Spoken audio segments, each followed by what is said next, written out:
ସାରନା ଧର୍ମ ପାର୍ଟ 3। ପ୍ରଥମେ ଶ୍ରୋତାବନ୍ଧୁଙ୍କୁ ମୋର ପ୍ରଣାମ। ମୁଁ ଆଗରୁ କହିସାରିଛି, ଆଦିମଙ୍କ ଦେହର ଅନୁଭୂତି ହିଁ ସାରନା। ମାନବ ମଞ୍ଜିରୁ ମାନବ ଦେହ ସୃଷ୍ଟି, ଏକଥାକୁ ଆପଣମାନେ କେହି ଅସ୍ୱୀକାର କରିପାରିବେ ନାହିଁ।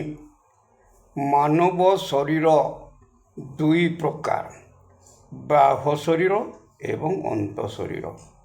ବାହ୍ୟ ଶରୀର ହେଉଛି ଚର୍ମ, ମାଂସ, ଶିରା ପ୍ରଶିରା, ହାଡ଼, ରକ୍ତ, ବ୍ରହ୍ମ ଇତ୍ୟାଦି।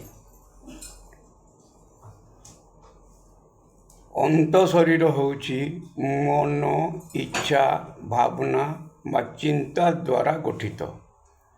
ଦେହରୁ ସୃଷ୍ଟି ମନ, ମନରୁ ସୃଷ୍ଟି ଇଚ୍ଛା, ଇଚ୍ଛାରୁ ସୃଷ୍ଟି ଭାବନା ବା ଚିନ୍ତା। ଭାବନା ବା ଚିନ୍ତା ବାହାରେ ରହିଛି ଅସୃଷ୍ଟି ଆତ୍ମା। ଆତ୍ମା ଆଚ୍ଛାଦିତ ଚିନ୍ତା ବା ଭାବନା ଦ୍ୱାରା, ଚିନ୍ତା ଭାବନା ଆଚ୍ଛାଦିତ ଇଚ୍ଛା ଦ୍ୱାରା, ଇଚ୍ଛା ଆଚ୍ଛାଦିତ ମନ ଦ୍ୱାରା, ମନ ଆଚ୍ଛାଦିତ ଶରୀର ଦ୍ୱାରା। ଏହାର ପ୍ରମାଣ ଆପଣମାନେ ବିନା ଚିନ୍ତାରେ କୌଣସି କଥା କହିପାରିବେ ନାହିଁ। ବର୍ତ୍ତମାନ ଜାଣିଲୁ ମାନବ ଶରୀର ଆତ୍ମା ଉପରେ ଗଠିତ। ଆତ୍ମା ନିଜେ ଶରୀରର ଅନୁଭୂତି ବା ଧର୍ମପଥରେ ଦେବଦେବୀ କିମ୍ବା ପିତାମାତା ଏବଂ ଅନ୍ୟ ପଥରେ ଭାଷା ଦ୍ୱାରା ମୁଁ ତୁମେ ସେ।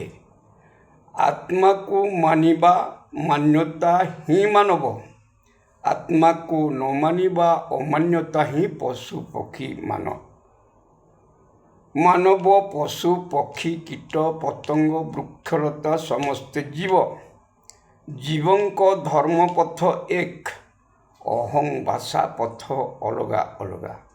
ସବୁ ଧର୍ମର ଧର୍ମଗୁରୁଗଣ, ଧର୍ମ ସମାଜର ସମାଜଗୁରୁଗଣ ଏହାକୁ ସ୍ୱୀକାର କରିବେ। ମାନବ ଶିଶୁ ପୁଅ ଝିଅଙ୍କ ବ୍ୟତୀତ ମାନବର ଦେବଦେବୀ କିମ୍ବା ପିତାମାତାଙ୍କୁ କେହି ଦର୍ଶନ କରିନାହାନ୍ତି ବା କରିପାରିବେ ନାହିଁ। ଏମାନେ ଲୁକ୍କାୟିତ ଫୁଲ ନୁହେଁ ଫୁଲ, ସିନ୍ଦୁର ଫୁଲ ପୂଜା ବିଦ୍ୟାରେ। କେବଳ ଆଦିମଙ୍କ ଧର୍ମ ସାରନା ଜାହେରରେ ସିନ୍ଦୁର ଫୁଲ ପୂଜା କରାଯାଏ।